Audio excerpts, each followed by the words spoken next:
Good morning. This is Bill Keller with Eastern Iowa Firearms Training, and I want to throw out here what I'm calling a Bill's nickel. It's probably going to be more like a quarter because there's a fair amount to cover.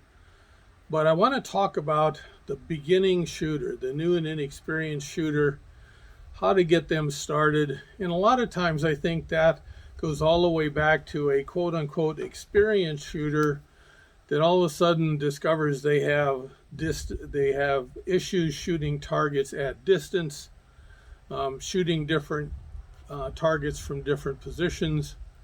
And in my opinion, and this is all just my opinion, they've lost track of the foundations, the basics of rifle shooting. And so that's what I want to talk about. This is a rifle that I use to help a lot of scouts. I spend a fair amount of time with Boy Scouts working on their Scouting Merit Badge, and that's not a bad place to start. Their goal is 5 targets with 3 rounds on each target, the size of a quarter at 50 feet. Okay, so that's an inch. We call it shooting a quarter at 50 feet.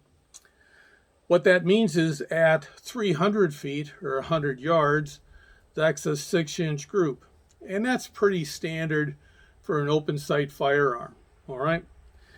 I run into a lot of new shooters that they bring their brand new rifle, their brand new scope gun, all sorts of stuff, and all of that is fine. Not knocking that at all, but the foundations are exactly that. The foundations. If you can't do the basics right, you can't fix that with technology. You can't fix that with a $3,000 gun and a $200 skirt, $2,000 scope, and all of that stuff.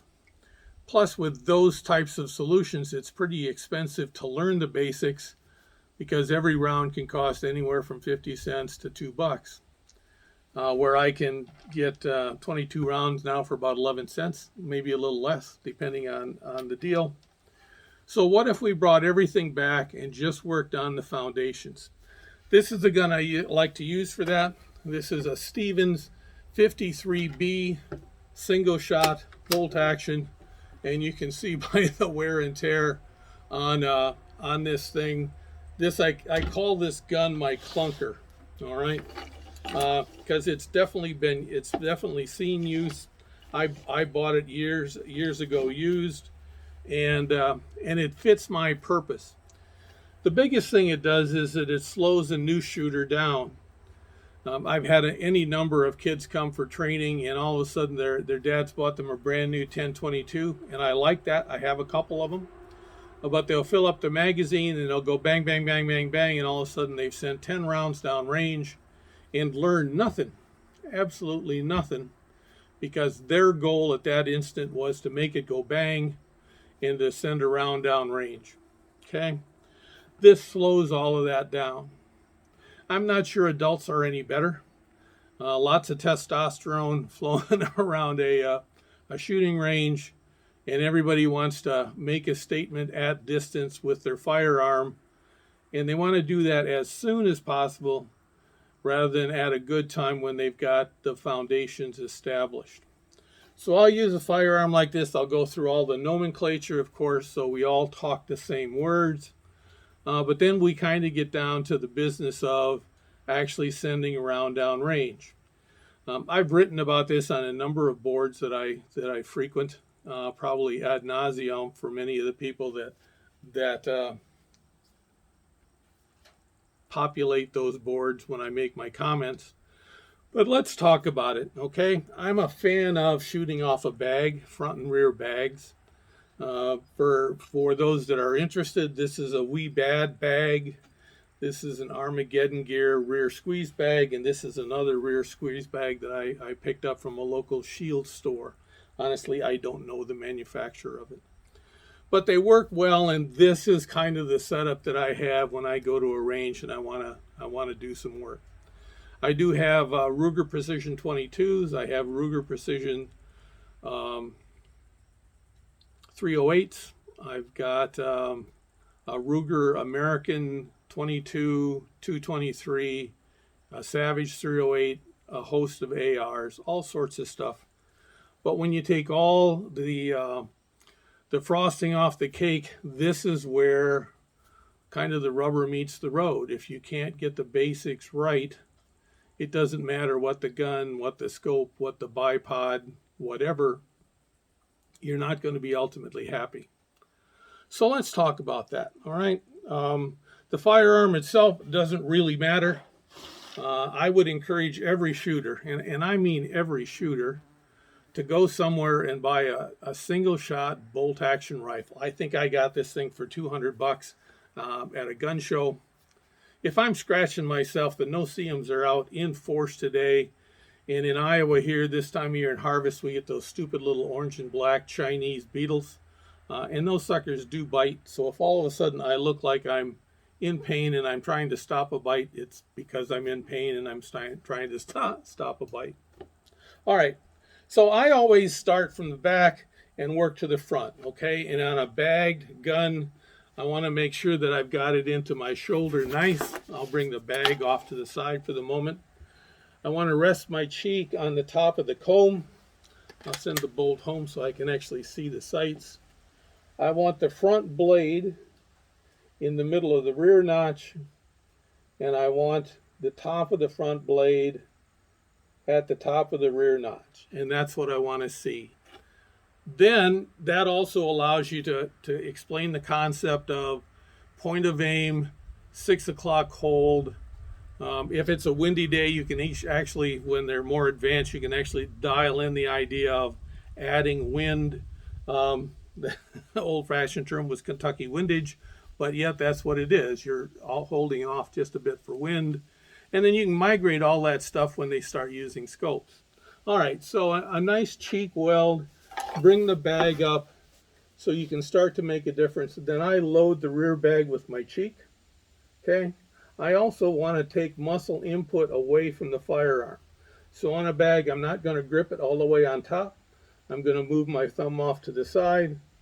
I'm going to get the sight picture that I want, meaning that the front blade's in the middle of the rear notch. Top of the front blade is at the top of the rear notch. And then that is on the target where I want to shoot. If I'm shooting point of aim, I'm going to put it in the middle of the black dot or the middle of whatever. If I'm doing a 6 o'clock hold, I'm going to put it at the bottom of the black dot or the bottom of whatever. 6 o'clock hold offers a bit of advantage in that you can actually see your impact point, where if you actually cover the impact point with the front blade, it gets a little trickier. Okay, not impossible, but not a little trickier. All right. So in doing this, if they can do all of these things properly, they're going to hit where they want to hit. All right, provided the firearm's aligned, and that's a whole other piece of this rabbit hole. These are great firearms to teach adjusting windage in the back. In this case, the windage, there's a screw that loosens and you can move the rear sight left or right. And then there's also a little slider bar where you can move it up and down for elevation. The front, depending on the firearm, you may actually have to take a brass punch and a hammer and move it a little bit. It depends on how old the firearm is, how messed up it is, that kind of stuff. But again, it's part of teaching the path down the rabbit hole to get a good firearm that can shoot. Now the next question is, what do I expect out of this? Okay, like I said before, I expect the person to be able to shoot a quarter at 50 feet, which equates to a 6-inch group at 100 yards. The targets I use are ones that I built. They're handy for, again, what I want to teach. These are 5 3-inch circles, 1-inch circle in the middle, and then this for a scout. If I have a scout at the range here and they're working through their merit badge, they do 3-round groups on each target. And the more I can slow their head down, and this goes with adults too, the more I can slow their head down, the more I can encourage them to focus on the fundamentals. So what I'll do is I'll say, okay, check how you've got it loaded into your shoulder. Okay, check your front sight alignment. Is the front blade in the middle of the rear notch? Is the front blade equal light on both sides? The phrase I use is equal height and equal light. Is everything steady? Take your finger off the top of the gun, move it to the side. And then the whole other thing is breathing, all right? Every once in a while somebody says control your breathing or hold your breath or whatever. The biological fact is you can't control your breathing, okay? You can hold it for a while, and eventually your body is going to say, hey, I got a problem here. It's time for you to breathe. So what I do is I've always used the bottom of my breathing cycle. So I'll talk to them about, okay, now you've got everything right. Make sure your finger is off the trigger, and I always encourage folks to put it up on the stock, a place where they can find it that's home. And I'll ask them to watch their breathing and find out what their breathing cycle is. And then when they're at the bottom of their breathing cycle, you have about 2 seconds to press the trigger. Okay, so I'm at the bottom. I'm going to move my finger to the trigger and I'm going to press. All right. The other phrase I struggle with that I don't like is people will say, you should be surprised when your gun goes bang. I disagree with that. I don't think it should be a surprise at all. You should send enough rounds down range with that firearm that you know exactly if I have a nice smooth trigger press, okay? And that means from the time you take up any slack, it's a continual slow press of the trigger straight to the rear. So a smooth trigger press to the rear. You should know when that's going to go bang. It shouldn't be a surprise. How many rounds does that take? Who knows? My minimum for a platform, okay, and for me a platform is like an AR, this rifle, a bolt action, my Ruger bolt action American rifle, my Ruger bolt action precision rifle, my Precision 308, my Savage 308. If I'm going to maintain precision with that, I need a substantial number of rounds downrange. My general idea is 1,000. Okay, you need to send 1,000 rounds downrange at least with a platform or a platform trainer.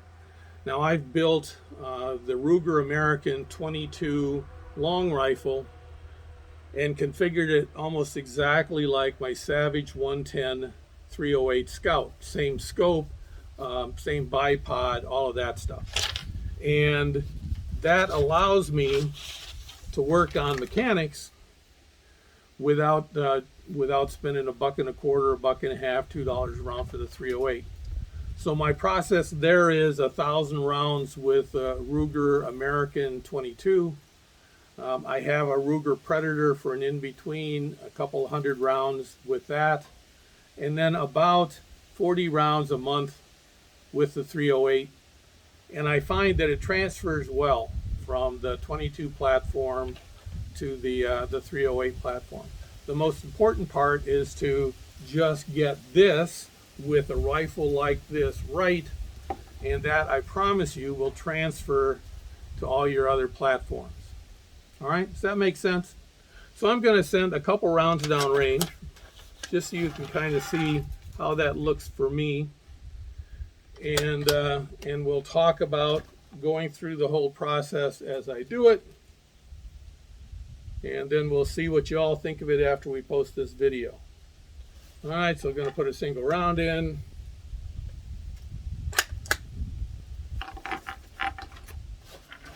I'm going to get this in my bag. I'm going to get the rear bag set the way I want it.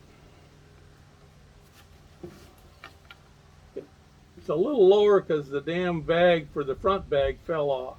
But anyway, we'll make this work. All right, so I have, against the berm, I've got a black patch of dirt. I've got the front sight in the middle of the rear blade. I'm just below the black dirt.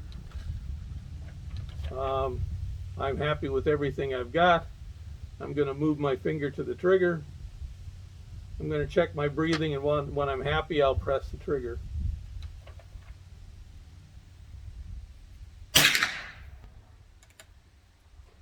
The next thing I tell them is the follow through is probably the most important 3 or 4 seconds of a shot, because it gives you a moment to see how the heck did that go? Did it feel like I wanted? If I'm looking through a scope, where did it hit? Is there something I need to do? Did I slap the trigger? Did I speed up the trigger? Did I wiggle? Did I hurry the shot? And that gets you to the point where you can begin to teach the idea of calling your shot. Because for anybody watching this that's a shooter, you'll know when you've thrown one. I mean, that's not a doubt. You've known when you throw one, all right? So one more.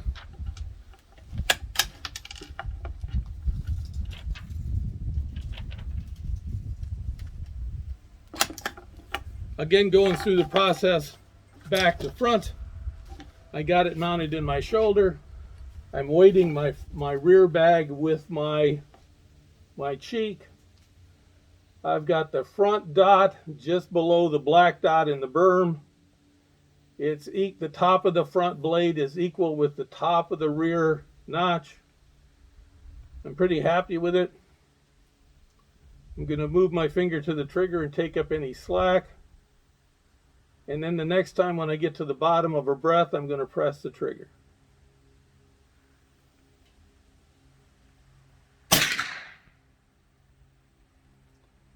Okay. Finger off the trigger, do my follow through, come off the gun, open the chamber, and off we go. All right, so that's it. I think the issue I have with a lot of shooters is they want to get to the end game. All right, and we all do. I get that. I get that. I want to be able to shoot steel at 1,000 yards. Cool. But if you can't put, wherever it went, if you can't put at 50 feet 3 to 5 rounds for an adult, I'd encourage you to do 5 rounds in a quarter at 50 feet. If you can't do that, why on earth are you spending $1.50 on a 308 round at 100 yards, 200 yards, 500 yards if you can't do this first with a firearm like this? Does that make sense? 22 rounds are cheap. Range time, it's all good. So I would encourage you, if you're struggling, all right, if you say, man, I just wish I was shooting better, and you hear words like, maybe I need to upgrade the gun, maybe it's time for that new scope that I just saw, it must be the ammo. You know, the flyers, it's got to be the ammo. If you're going through all of those things, but then you come up with a single shot rifle and you go to 50 feet and you can't put 5 rounds in a quarter out of the box, not every time. I'm saying my minimum that I hold myself to is 90%, just because I'm an instructor and I think I should be about 10 points above. The scouts, the average shooters, I hold them to about 80%. If they can do it that 80% of the time, at that point, then I think it's time to move on. If they can't, why on earth spend the money? Okay, why on earth spend the money? I'm going to post this to a couple of shooter boards, precision rifle boards that I frequent. I'd really appreciate your feedback. See what you think of the basics and the concept. I'm always open to feedback. I think that's another thing we as shooters fall short of sometime. Feedback turns into criticism, or feedback becomes I can't believe he's doing that. That's not helpful to anyone, both the person receiving the comments, and it doesn't help the person making the comments either. All right, so there you go. That's Bill's nickel. My 5 minutes took right at 19 and a half.